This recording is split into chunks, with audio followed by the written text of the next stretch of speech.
They thought she was just another quiet guest in the corner of the hotel lobby, a middle-aged Japanese woman in an elegant silk dress, clutching her handbag like it carried the weight of her entire life. No one understood her words.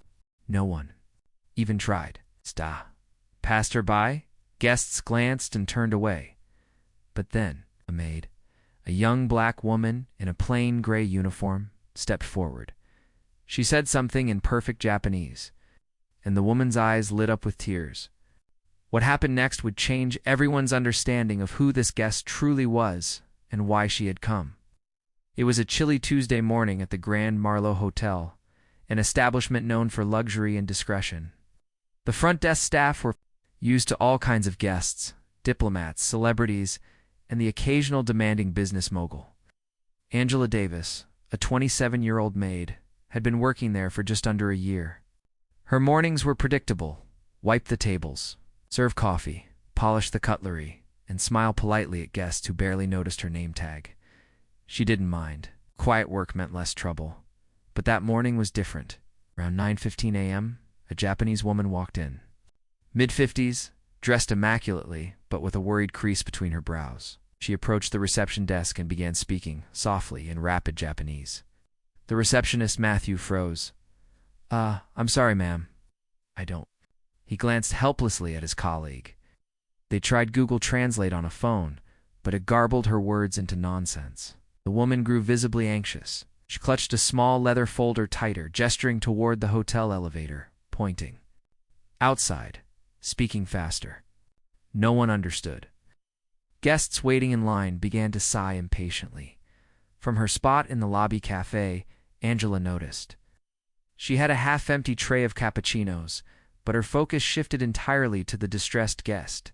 She could tell this wasn't a simple check-in problem. The woman's tone carried urgency. The manager stepped in, attempting louder English, as though volume could replace comprehension. The woman's eyes began to glisten, frustration mixing with desperation. Angela hesitated. She hadn't spoken Japanese in years, not since she'd left Tokyo at 19 after studying abroad. But the cadence, the vowel sounds, they were unmistakable. She set down the tray, wiped her hands, and took a slow breath. "Sumai Mason," she began softly. The woman's head whipped around, eyes wide. You speak Japanese?" she asked in disbelief. Angela nodded. "Yes. What's wrong?" The woman exhaled shakily. My brother. He collapsed. He is at the hospital. I came directly here from the airport, but my luggage is lost. My phone battery is dead. And I can't get a taxi to take me there. I prepaid for a room here, but Angela's mind raced. She translated quickly for the manager, who suddenly shifted from annoyed to concerned. The hotel arranged for their driver. But the woman refused to leave without her folder, the same one she'd been clutching. She explained it contained legal documents for a massive property purchase in the city. Within minutes, Angela had her seated with tea while the concierge traced her missing luggage. But as they spoke more in Japanese, the woman began sharing details. Her name was Sato Keiko. She was in America not only for her brother, but also for a major business acquisition worth millions. Angela could tell Keiko wasn't used to being ignored. In Japan, her wealth and status meant instant respect. Here, without a translator, she was invisible. The driver was ready, but Keiko asked Angela to come along. "I trust you," she said. Angela checked with her supervisor, who reluctantly agreed.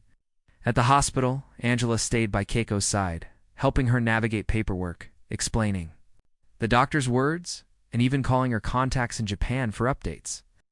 It was there Angela learned that Keiko owned several high-end hotels in Asia, and she was scouting this city to build her first in the U.S. The day stretched long. By evening, Keiko's brother was stable. Angela assumed her part in the story was over, but she was wrong. 2 weeks later, the Grand Marlowe was buzzing with whispers.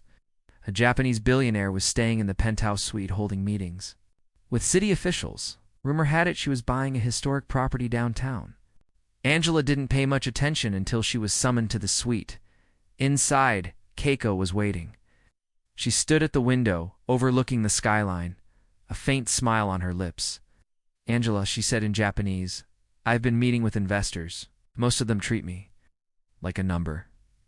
But you treated me like a person. Angela blushed. I just did what anyone should have done. Keiko shook her head. No, most would have walked away. She handed Angela a sealed envelope. Inside was an offer letter, a position as guest relations manager for Keiko's new hotel in the city. At triple Angela's current salary, plus full sponsorship for advanced hospitality training in Japan. Angela's breath caught. This was life-changing. But Keiko wasn't finished. She asked Angela to accompany her to a press event that evening. There, in front of cameras, she recounted the story, how a maid in a strange country had been the only one to help her. She publicly credited Angela with restoring her faith in American hospitality. The room applauded. Angela, suddenly the center of attention, could barely hold back tears. Angela accepted the position. Her life shifted from cleaning rooms in silence to greeting international guests in multiple languages. She traveled with Keiko to Tokyo, Osaka, and Kyoto, learning the subtleties of high-end hospitality and deepening her understanding of Japanese culture. Keiko's hotel opened the following year to great acclaim with Angela as its youngest department head. Guests often remarked on the warm personal service they received, never knowing the story that had brought her there. In quiet moments, Angela thought about that first day, how close she'd been to walking past the distressed woman in the lobby. One choice, one moment of empathy, had changed the entire trajectory of her life. For Keiko, it was proof that wealth doesn't guarantee kindness, but kindness can create lifelong loyalty. And for anyone listening, the story carried a simple but powerful truth. Sometimes, the greatest opportunities don't come dressed as golden doors. They come disguised as someone who just needs to be understood. This version is completely